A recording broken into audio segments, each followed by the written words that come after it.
Now I want to talk to you about something that we cannot disconnect ourselves from.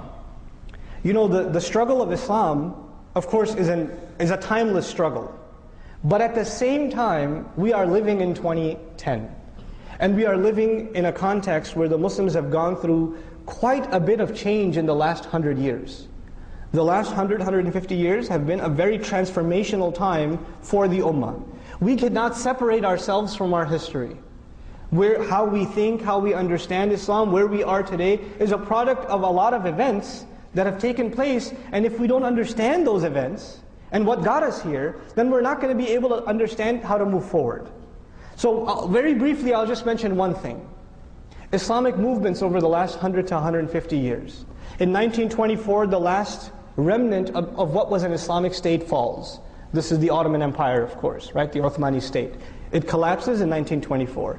Since then, you have the birth of several movements all over the world, India, the Africas, in the Arab world, that are trying to revive Islam. They're trying to bring Islam back. Right? And writers talked about how there need to be movements and groups that need to bring back, and this rhetoric started of developing an Islamic state.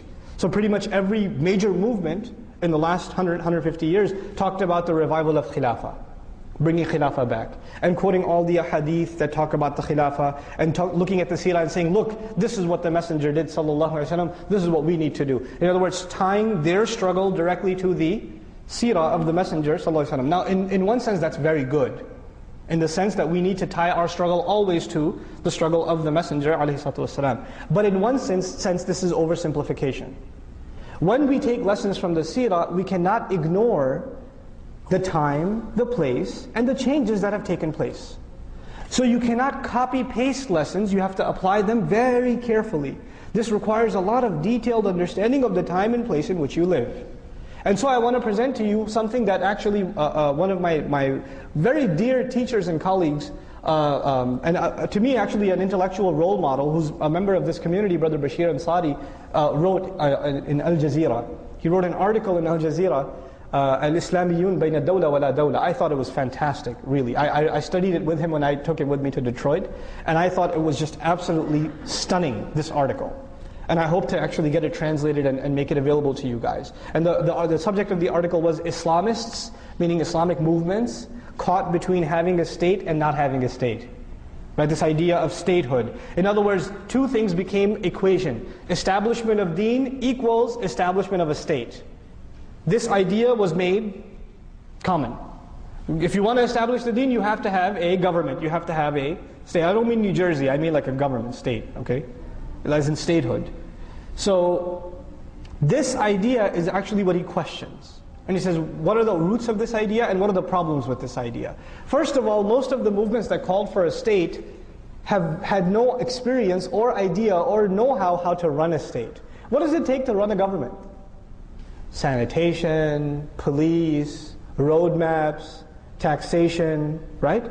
Huge bureaucracy. I mean, if you work in a big company with 500 employees plus, governments are the biggest kinds of organizations in existence.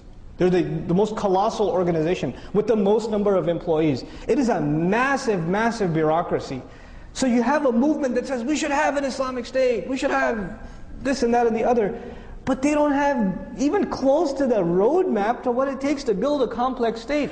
You cannot compare that to the life in Medina. Medina was simple, easy. These people didn't need governments and a water department and a taxation department and a municipality, and they didn't need these things. They just had simple hut homes, and they were living in tribal lives. Now they're a little bit more organized. It's a very preliminary form of a state that the Messenger established, sallallahu alaihi wasallam. For that society was very advanced, but compared to what we have now, it's very simple. So to say we're just going to go establish a state, if you give these movements, let's say, you know what, we're ready to give you the state, here, take Pakistan, take it. You can have it. What are they going to do? How are they going to run it? Do they have the credentials to actually budget, to finance a budget, to engage in policing and things like that? They don't have the wherewithal. These are things that require a high degree of expertise. And by the way, let me tell you something else that he mentioned in the article that to me was mind-blowing. a movement. When Muslims are trying to say Muslims need to wake up and we need to stand up and we need to establish the deen, these are the kinds of things I can give in a khutbah and people might say, Takbir! Right? Everybody's going, yeah! Iqamatul deen! But, so movements can fire people up. They can invigorate people. They can inspire people. People can read the works of people like Maududi rahimahullah or Sayyid Qutb rahimahullah and to this day be moved, right? And be like, or Maulana Ilyas rahimahullah. These people, they can read them and say, wow, that's amazing stuff. But tell me which country in the world today looks at its government and say, they're so awesome. I love those guys in government. You know what comes with being in government? What naturally comes with being in government? Being hated. You can't avoid it. People have a natural tendency to not be inspired, especially not be inspired by their government. And some places in the world, these groups figured it out. I'll give you an example, not because I condone them, because we need to understand the political science of this. You have a group like Hezbollah. Now there's efforts made in Lebanon to enter them into politics, right? They want to bring them into the political realm. But the leadership of Hezbollah says, no thanks, we don't want government. You know why? Because when they're outside of government, a lot of people love them. But if they enter government, what's going to happen? They're going to lose their credit. Oh, they're corrupt like all these other government politicians. You see what I'm saying? So they understand that they're more powerful outside government than they even are inside government. Now let's not just take an Arab example, let's take an American example. How much does government affect your life? On a day-to-day basis. Okay, I know you pay taxes every year. I understand that. But other than that, on a daily basis, what influence does government have on your life? The major things that are in this country, for example, the way you think about fashion, the way you think about what's success and failure, your mentality, it doesn't come from the government. It all comes from the private sector. It comes from the entertainment industry and the academia and the major corporations that are selling products to us and driving the advertising and even the medical research and all the research universities funded by private organizations. In other words, the vast majority of things that influence you on a day-to-day basis don't come from government. Where do they come from? Well, what I like to call the private sector. They come from the private sector. If Muslims understood that, you know what we would be worried about? If you really want to take over society, you know what you should be taking over? The private sector. Open field. The Muslims haven't even begun to touch how many Muslims in media. More powerful than government today is what? The media can change the course of elections. The media can get a president impeached. The media can do crazy things. The media can say things like horrible, terrible things like, Obama's Muslim. Right? And get away with it. Media is powerful. Academia, universities shape the minds of the pillars of this society. How many Muslims in academia? How many Muslim sociologists, anthropologists, political scientists, historians? We're not present. We came to this country and we thought success is doctor, engineer. Okay, fine, you couldn't do doctor, engineer, programmer, right? IT, right? Or okay, if none of those worked out, gas station, right? This was success for us. If we make good money, if we can buy a nice house, if we can live in a nice neighborhood, we've got success. This is success for an individual, maybe. For a community, look at what, and I'm baffled by the Jewish community. I'm amazed by them. You know why? Because when they first came to this country, they were treated like we are treated now. And you know what they got themselves? You could say, oh, they're riba people, whatever. But you know what they really got themselves into? Not just financial institutions.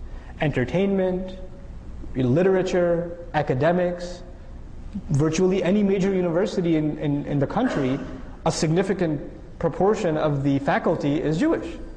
That's a norm. It's normal, So they became the deep fabric of this country. So it's so much so that they're untouchable. Muslims didn't. We became skilled labor. That's all we are. Even if you're a doctor, even if you're an engineer, in the end, you're just a highly skilled worker. You're not someone who influences minds or causes ripples in society. You're not. You know, you're just a better consumer, so you buy a more expensive car. So I guess you're adding to the economy a little bit, but you're not a mover and shaker. You're not an influencer of minds. You understand? So Muslims, we have to understand, to penetrate the society, we need to enter the private sector. To enter the private sector, we need to be in major positions in universities all over this country.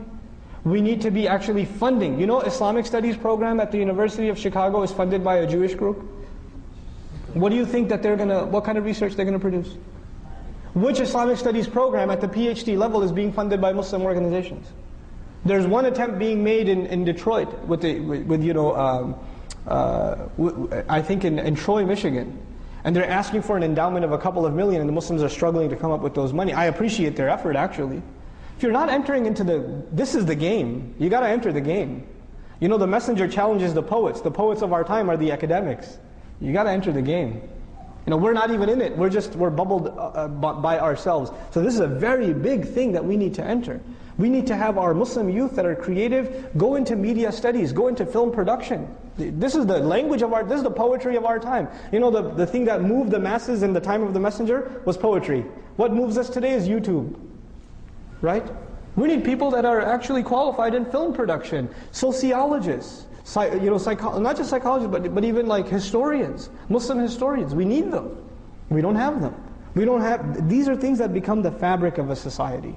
And the other thing we need is huge, massive Walmart-sized businesses. Not just run by individuals, but they're these massive, massive organizations that are funding entire projects.